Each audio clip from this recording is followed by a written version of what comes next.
Buen día tengan ustedes. Mi nombre es Aníbal Lerma Mesa. Estaré con ustedes dirigiendo el módulo Planeación Participativa.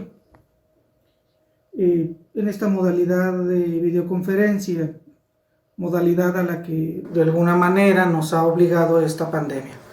La dinámica es la siguiente. Al terminar este video, ustedes podrán leer la antología que se les ha proporcionado en conjunto con este video. Después de su lectura, seleccionarán los elementos pertinentes para elaborar una planeación participativa.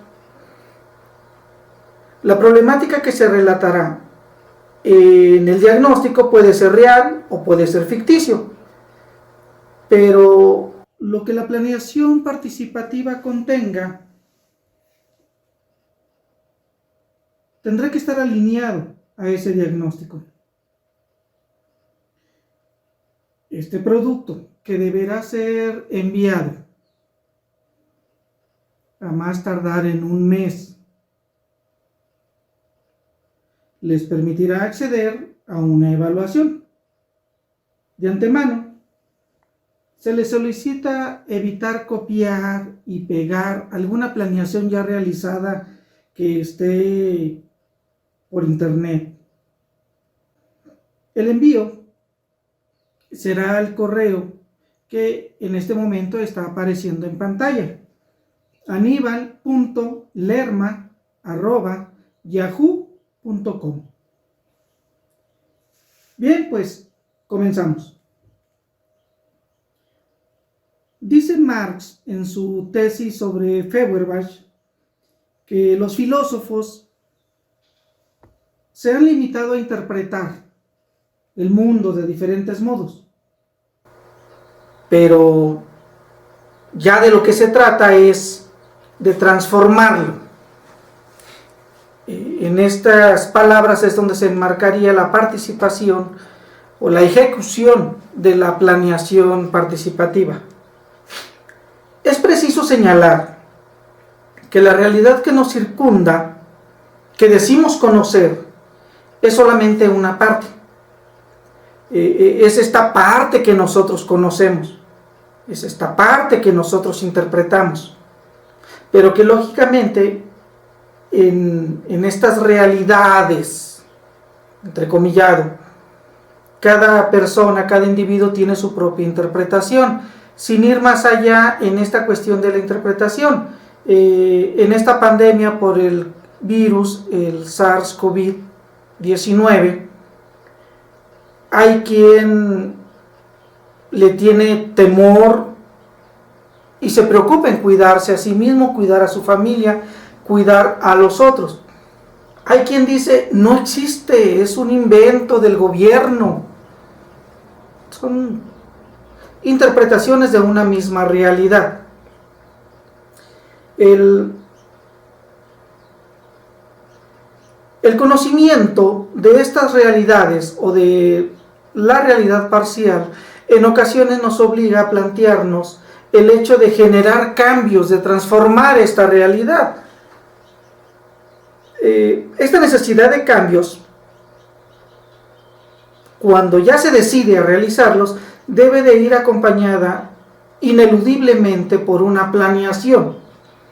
El Ministerio de Salud de Paraguay acota que el hecho de planear es el acto de proponer, de ejecutar, de acompañar un plan de acción con el objetivo de intervenir sobre la realidad o para mantener las condiciones favorables ya existentes.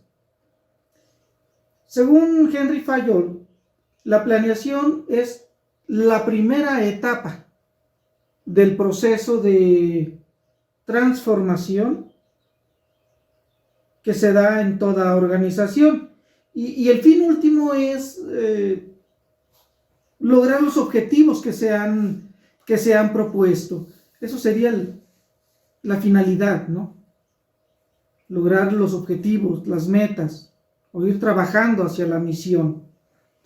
¿Cuáles son las ventajas que tenemos o que encontramos al planear? Podemos señalar varias. Hay claridad en el rumbo que se debe tomar.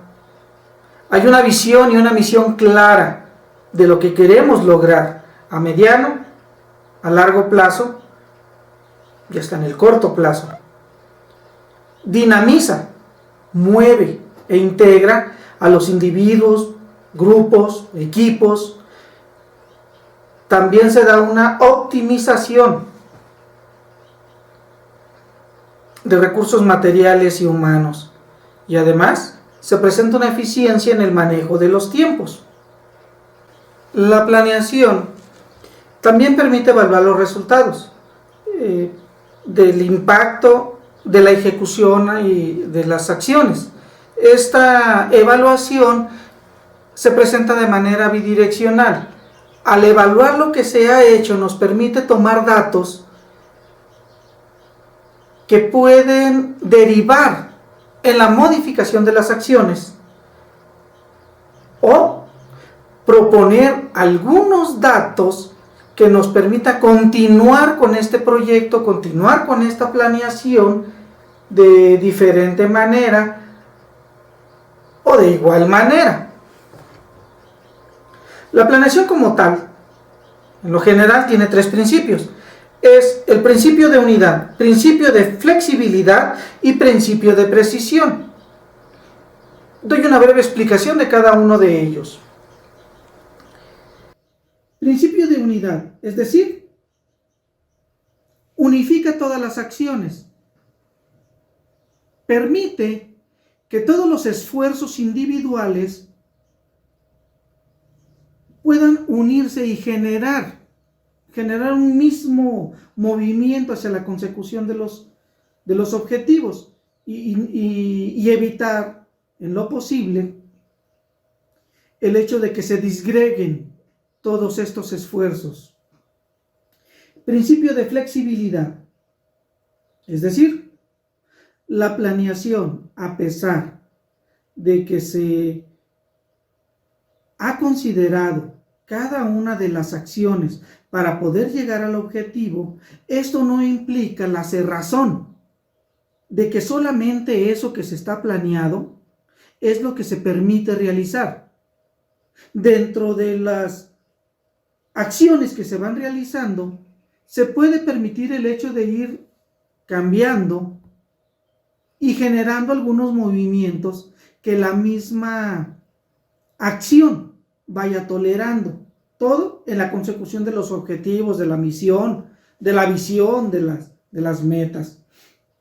El principio de precisión. Aquí entra uno de los valores más fuertes de una planeación. El valor más fuerte de la planeación, en el sentido de la precisión, es que al partir de un diagnóstico real, permitirá saber hacia dónde vamos. Y no se parte de percepciones o afirmaciones o negaciones vagas, en donde únicamente el empirismo esté marcando el qué hacer. La planeación como tal cuenta con tres etapas generales. Es el diagnóstico, la planeación y el seguimiento. En cuanto al diagnóstico, tiene subetapas, como lo son el trabajo de campo, la elaboración del diagnóstico, y en cuanto a la planeación, aquí es donde se definen las acciones a realizarse, la ejecución. En el seguimiento se da la evaluación de los resultados en la aplicación de las propuestas, pero no solamente es la evaluación hasta el final. Hay una evaluación que se da en cada uno de los momentos planeados que permitan la modificación o la sustentación de lo que se está realizando. Podemos focalizar 4 tipos de planeación. planeación tradicional, planeación estratégico situacional, planeación prospectiva, planeación participativa. Cada una de estas planeaciones tiene diferencias fundamentales dependiendo cómo se prevé el futuro, cómo se origina su plan de acción y quiénes participan en su elaboración y ejecución. Habiendo dado un paseo general sobre la planeación, ahora sí entramos de lleno a lo que es la planeación participativa. Algunos datos basados en el texto de Macchiarello, Martin. Ellos señalan que la planeación participativa se encuadra dentro del marco teórico de las teorías implícitas, que restringen las predicciones, los juicios, las interpretaciones, las decisiones, las acciones y las verbalizaciones de los sujetos. Estas teorías implícitas son producto de la construcción del mundo a través de los sentidos, de la experiencia personal y del aprendizaje implícito. Entonces, partiendo de estas premisas, es fácil suponer que las versiones son incompletas y simplificadas de la realidad. Hay una fuerte naturaleza situada en esta planeación participativa, ya que la planeación participativa depende de los datos que se arrojen en el momento, en el acto y en el lugar donde se va a aplicar. Y hay una función pragmática en esto, en el sentido, pues, de que la planeación participativa nos permitirá cambiar algunos aspectos, algunas condiciones generadas en el ámbito local de donde está surgiendo el diagnóstico y de donde será finalmente la aplicación de la planeación participativa. Estas autoras, Macchiarello y Martin, identifican 3 enfoques de planificación: el normativo o programático, el estratégico y el estratégico situacional. El enfoque normativo o programático refleja el objeto con fidelidad. El sujeto que conoce y el objeto conocido son entidades independientes y el proceso de conocimiento puede darse sin que el sujeto influya en el objeto y que tampoco el objeto influya en el sujeto. Algo difícil, porque en todo proceso de investigación planificado siempre hay esa interdependencia, esa interconexión entre sujeto y objeto.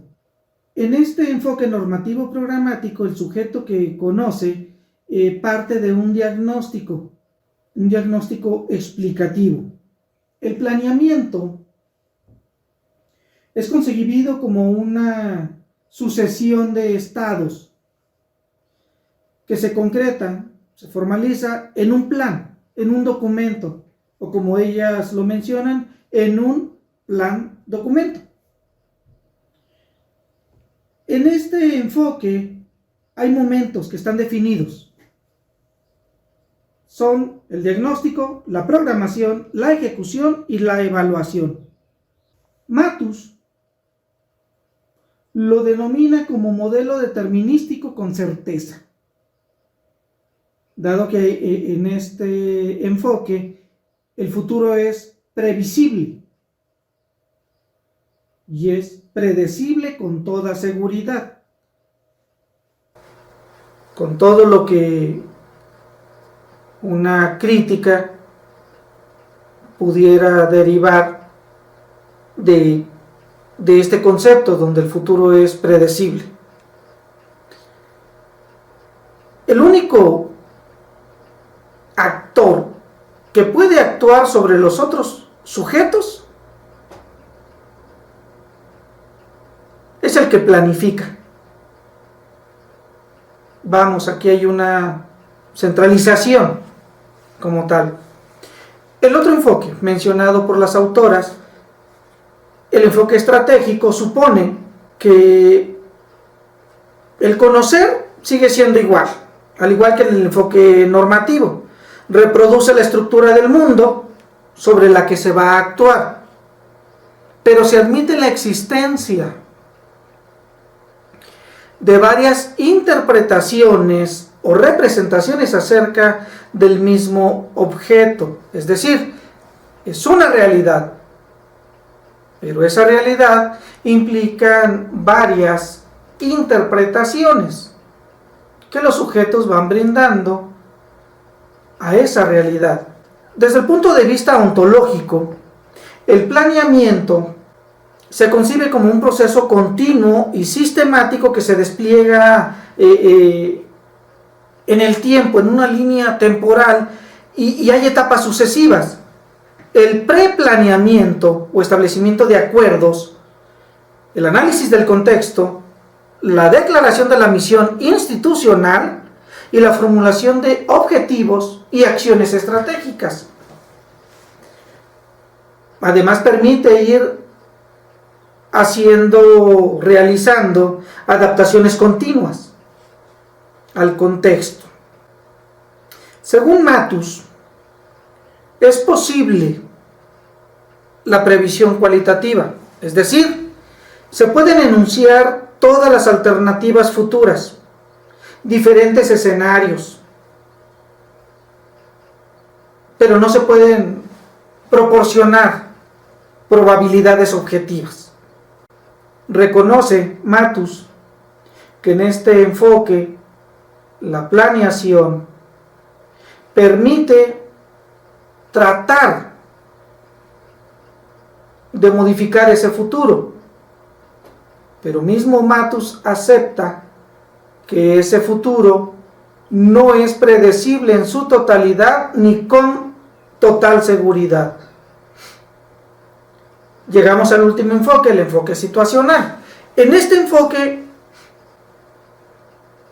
es elaborado por Carlos Matus y es trasladado al campo educativo por autores como Aguirrondo, Cantero,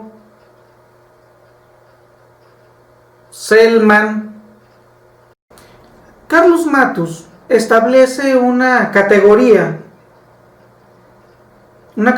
conceptual que permite comprender los supuestos epistemológicos en un enfoque situacional.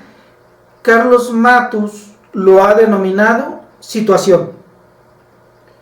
Para Matus, la situación es todo aquello que es relevante para la acción de los actores en función de los objetivos y del lugar que ocupan en ella. Para Matus, la situación es el sitio que ocupa el individuo en la realidad. El lugar que el individuo tiene en la realidad, ese es su punto de partida, lo que lo mueve al cambio o a la conservación. Y es su punto de llegada, su realidad, la modificación o permanencia de su realidad. Y además, Matus declara que hay muchas realidades para muchos individuos. Hay varias interpretaciones. Y estas interpretaciones se deben al lugar que ocupa el individuo con relación al objeto, con relación a su realidad.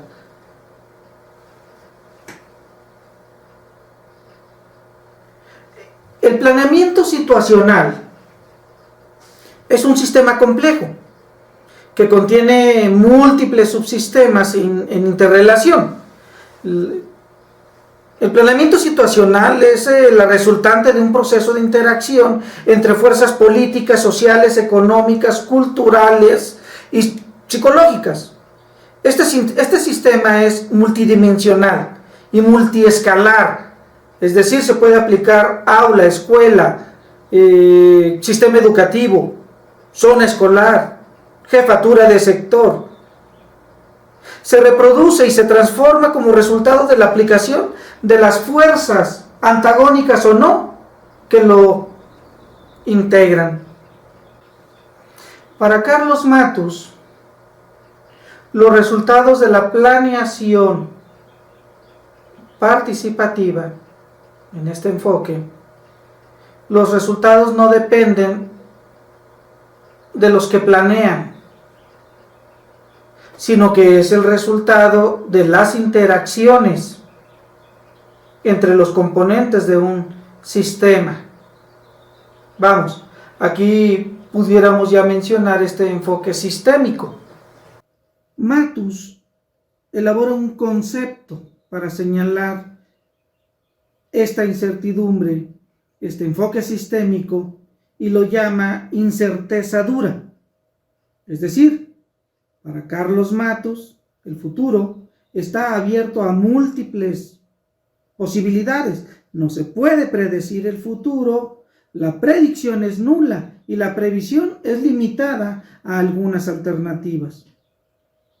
En este juego de lo sistémico, el actor, el individuo, crea el futuro, genera posibilidades nuevas con el pensamiento y con la acción. Aterrizando todo este discurso en la planeación participativa,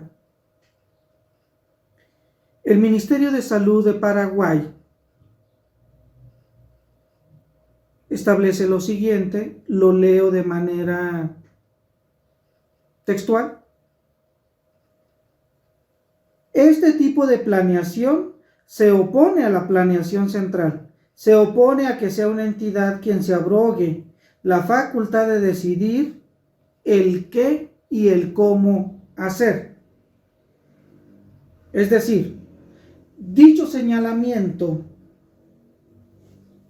lo realiza con base a las características que le atribuye la planeación participativa, y de aquí se pueden desligar algunos conceptos como son apertura a la democratización, concentración de los problemas, dinamismo y aproximación a los objetivos, a la vida de las personas.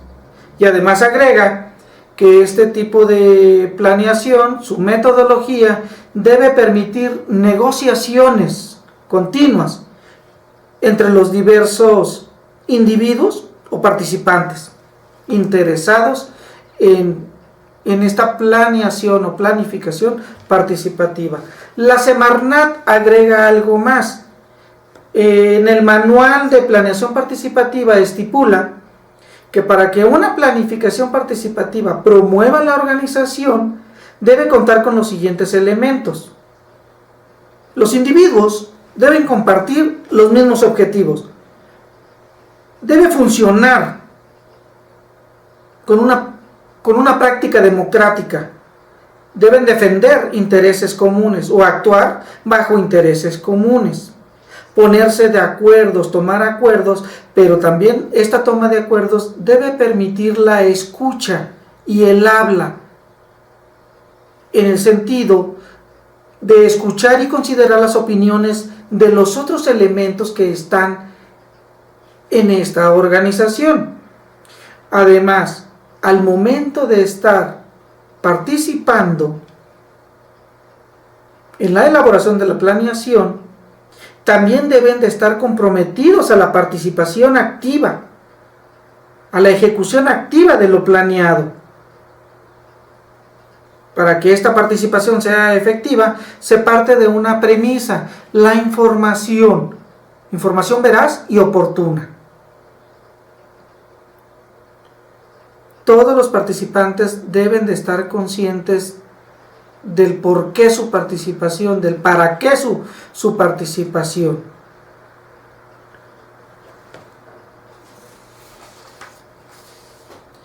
Es pertinente es pertinente señalar que no hay un formato establecido en el que se señalen cuáles son los aspectos que debería de tener una planificación participativa. No lo hay. Aquí en este punto quiero solicitarles de una manera atenta que lean la antología. Allí encontrarán una aportación chilena al respecto de la planeación participativa, de la cual ustedes pueden echar mano y establecer qué aspectos considerar y valorar para una planeación participativa. En el 2014, la Secretaría de Educación formaliza un manual para educación media superior en el que establece algunos aspectos en la planeación para evitar el abandono escolar. Estos aspectos fueron los siguientes.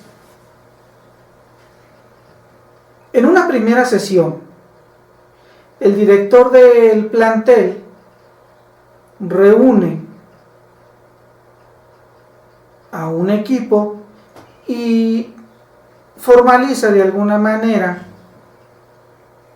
la explicación de los objetivos que se están buscando, plantea la problemática en lo general, para luego pasar a un segundo aspecto, que es el trabajo de campo. En este trabajo de campo, los maestros directivos investigan por qué los alumnos abandonan, cuáles son las causas por las cuales los alumnos no permanecen en las instituciones de educación media superior. Un paso más fue el diagnóstico con la comunidad. En este diagnóstico con la comunidad se reúnen directivos, maestros, exalumnos, alumnos, padres de familia y algunos otros elementos interesados en la consecución del objetivo: evitar el abandono escolar. Otro de los pasos fue el diagnóstico participativo. En este diagnóstico se comienzan a presentar los resultados que se obtuvieron con el trabajo de campo y con la participación, las opiniones que se generaron por parte del directivo, maestros, padres, alumnos, exalumnos. Siguiente paso: taller de herramientas contra el abandono. En este taller, el directivo da a conocer algunas estrategias que pudieran detener el abandono escolar. Siguiente paso: trabajo en equipos, desarrollo de proyectos.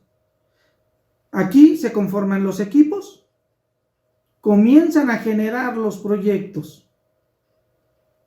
¿De qué se va a realizar? ¿Cómo se va a realizar? Siguiente paso: propuesta del plan de abandono. Todos los equipos exponen sus proyectos. Todos los participantes opinan al respecto, hacen las modificaciones que se consideren pertinentes.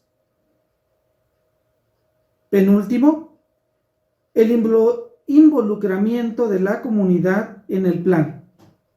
Los participantes, generadores del proyecto, lo exponen ante la comunidad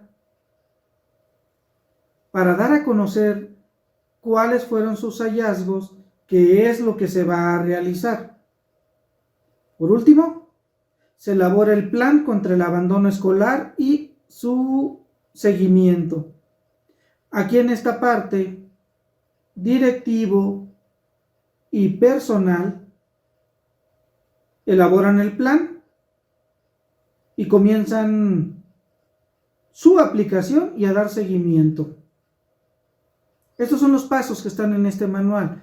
Insisto, no hay un formato establecido en el que se digan cuáles son los pasos que deben tener un plan, una planeación participativa. En este sentido, soy insistente, revisen la antología para que puedan obtener los pasos que a ustedes pudieran serles funcionales. Bien, hasta aquí termina mi exposición. Recordarles solamente, hay un mes para elaborar esta planeación participativa. Hago un agregado más. Al recibir su trabajo, ustedes deberán de recibir a cambio un primer correo que les confirma que su tarea ha sido recibida.